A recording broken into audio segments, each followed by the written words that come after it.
the demons call when they do what they do. And now I feel like taking off, find a place with a view. Hello guys, welcome to episode 9 of the Virtual PPL series, and in today's episode we're going to take a look at emergency procedures. So before we get started, you might notice a slight difference with the aircraft. This is the WBSim JPLogistics Cessna 152. You can get this from flightsim.to, and it features many upgrades over the original Microsoft Flight Sim Cessna. You have the addition of autopilot, a Garmin transponder, a DME, different effect inside, the windows open, and the sound also increases when you do that. It's quite a cool addition. And the doors also open. You've got a fairing option, you can have it with or without. You've also got a tail dragger option if that's something you fancy. Lighting is also considerably better at night. In addition to all that, everything just looks a little bit better, and apparently it flies a bit more realistically too. So the first emergency that we're going to take a look at is an aborted takeoff, and that's where we're on our takeoff roll and we identify an issue with the aircraft, or we're not happy to continue with the flight, so we will abort the takeoff. And it's a very simple procedure, but it must be well controlled to make sure nothing goes wrong. And you begin the takeoff roll as normal, and then we'll run through exactly what you need to do as we approach that situation. So I'm going to go ahead and begin the takeoff roll. Park and brake can go off, full throttle can go on. Keep it central down the runway as always. Airspeed's alive, TSPs are in the green. Reaching 60 knots, we're not happy for whatever reason, we cut the power. Depending on how much runway we've got, will determine how much braking effect you need to apply. But we've got plenty of runway, so we don't need to brake too hard. And you just bring it to a controlled stop, like so. Obviously in real life you'd need to inform ATC of your decision, but that would come after you've decided to abandon the takeoff and do what you need to do. Obviously if it's due to an engine fire, you would come to a complete stop as quick as possible and vacate the aircraft, upwind of the aircraft that is. Here's a short video of an abandoned takeoff that I performed when I heard a strange noise during the takeoff roll. You can clearly hear it in the video too.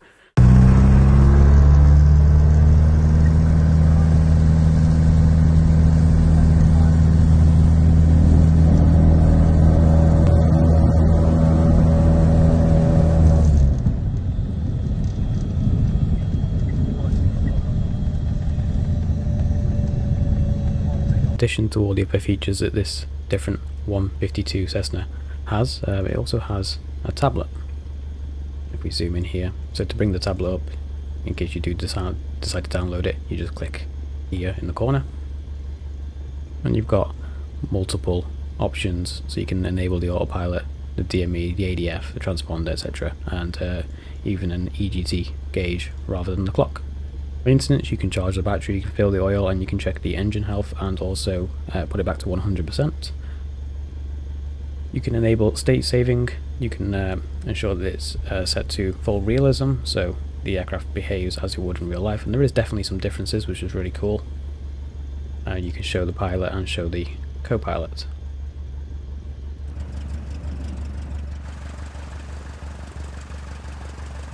For a better all-rounded effect. On the exterior you're able to change other features such as chocks and pitot covers and the engine cover, etc.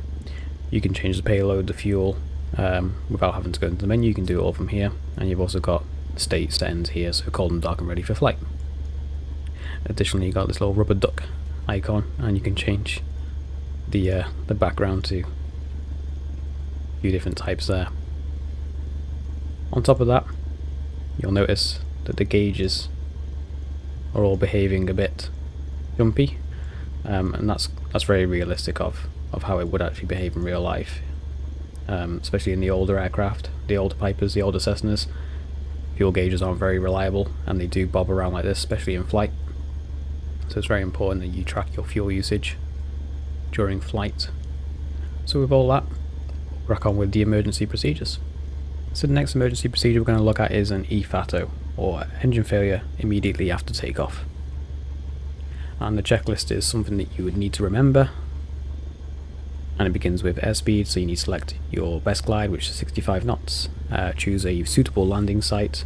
As it's immediately after takeoff, the choices won't be there won't be very many options, so you'd have to just choose something within 30 degrees of the nose in front of you.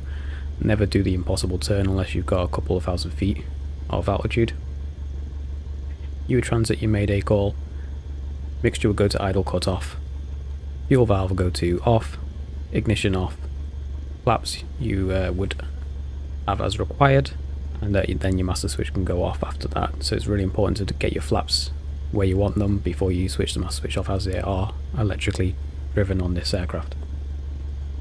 Then you'd brief your passengers and unlatch the cabin doors in case the airframe buckles and jams the door. So we'll take a look at that now.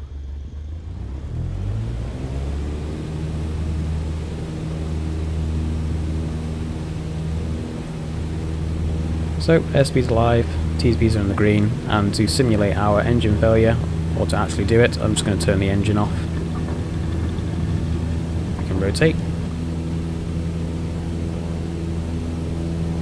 And for the purpose of this example, I'm going to wait until we have ran out of runway. Obviously, if you've got plenty of runway in front of you, that is always an option.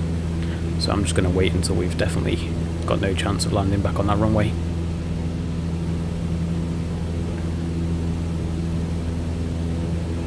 Which is about here. So, engine's off. Airspeed, we're looking for 65 knots. There we go, we've got it.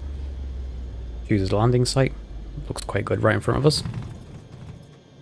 We transmit our mayday call. Mixture can go to idle cutoff. Fuel can go off. Ignition switch is already off, as that's how I killed the engine. Flaps, we're going to give it a stage of flaps now.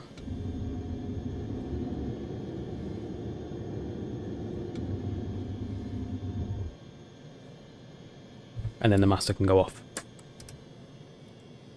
Unlatch the cabin door.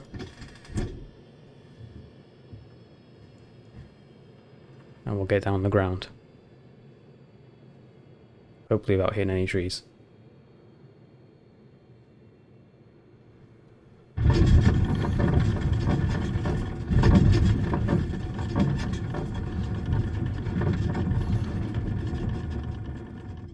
So very bumpy terrain there, but we made it down without destroying the aircraft.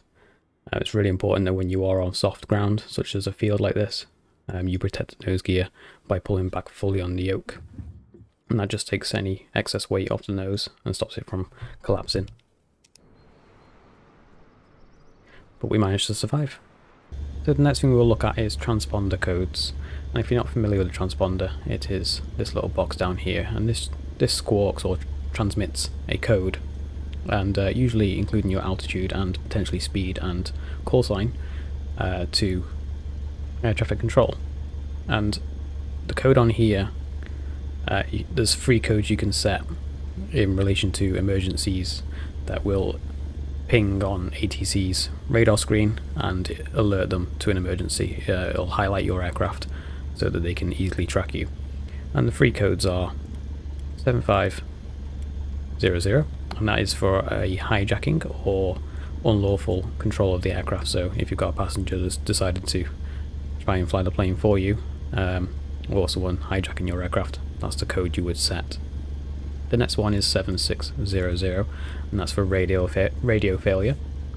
That's pretty straightforward. So if you can't communicate, you'd set that, and then air traffic control would know that you can't communicate via radio, in which case they would use light signals or flares.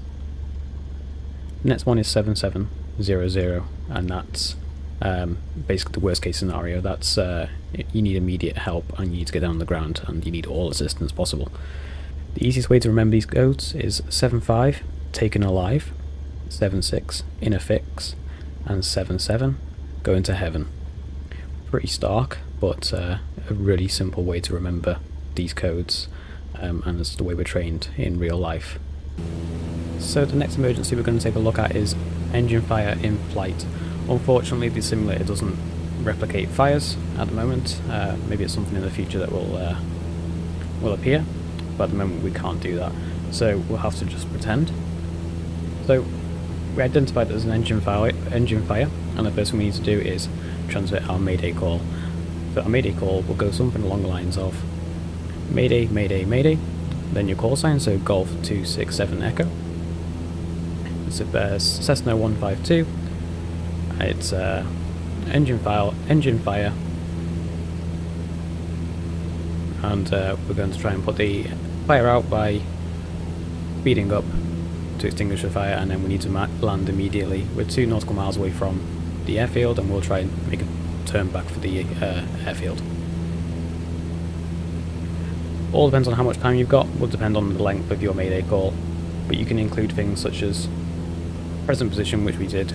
We're just 2 miles away from the airfield. Our altitude, so we're at 3,000 feet, and our current heading. We could also include other useful information is POB, so persons on board, and fuel remaining in minutes.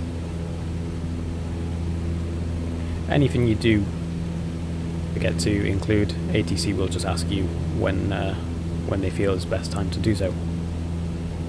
But for the purpose of our simulation of the engine fire, we've transmitted our mayday call. Mixture's going to go idle cutoff. Obviously we're going to want to get our best glide speed straight away, which is 65 knots. Our fuel selector valve can go off. Cabin heat and air vents will be closed. And our transponder can go to 7700. And we're going to want to increase our airspeed now, try and get the engine fire under control, get to 100 knots, and hopefully it could extinguish those flames. It all depends on how much altitude you've got. If you haven't got much altitude, you wouldn't want to select your best glide speed in the first place, and obviously depending on the severity of the fire. But you'd hope that this would extinguish the fire. If not, we're not too far away from the airfield in this case, so we could just land and vacate the aircraft as soon as possible. So the next emergency procedure we're going to take a look at is a missed approach, or a go-around. So as you can see, our approach is not fantastic here, so I'm going to purposely make a mess of it, and we'll simulate a go-around. Oh, well, we'll actually do it. So we're going to get a little bit closer, continue along final.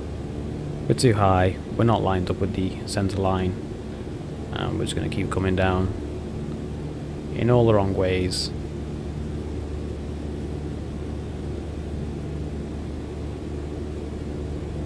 So we have our 3 stages of flaps in, so we're in landing configuration.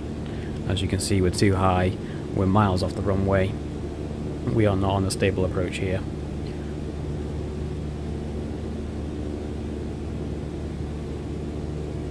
So we're going to do a go round. So what we need to do now is go full power. Let the SB build, let the nose come up gently. Don't force it. Once we've got a positive rate of climb, as indicated by the VSI and the altimeter is increasing, we can remove the stage of flaps or retract the stage. And we still have a positive rate, airspeed is looking good, altitude is increasing, retract another stage. Nose can come up a little bit more now as the airspeed increases. Altitude is increasing nicely now as we're losing the drag from the flaps. And same again, we just retract our final stage of flaps. When you decide to make a go round, you should always inform ATC of your go round. But as always, it's aviate, navigate, and then communicate. So guys, just to show you some more of this new Cessna 152 from flightsim.to, if we change our weather, our time of day, make sure it's dark,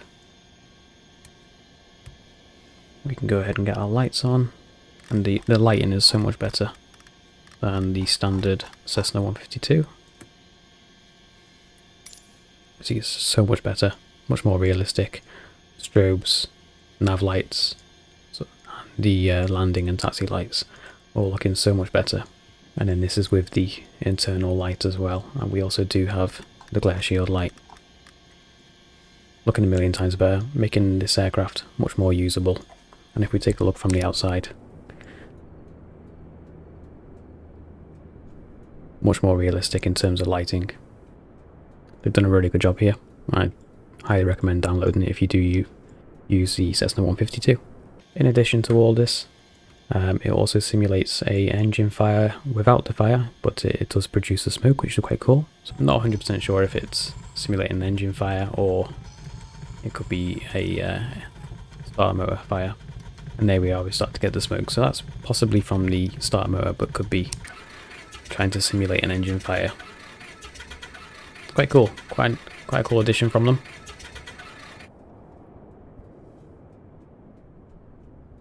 That's about it for this episode, guys. I hope you enjoyed it. I hope it's been useful and you've learned something from it. If you did enjoy it, please give it a like, and if you want to see something more in the future, please hit subscribe. Thank you. I just gotta get through, 'cause I feel like taking off, find a place with the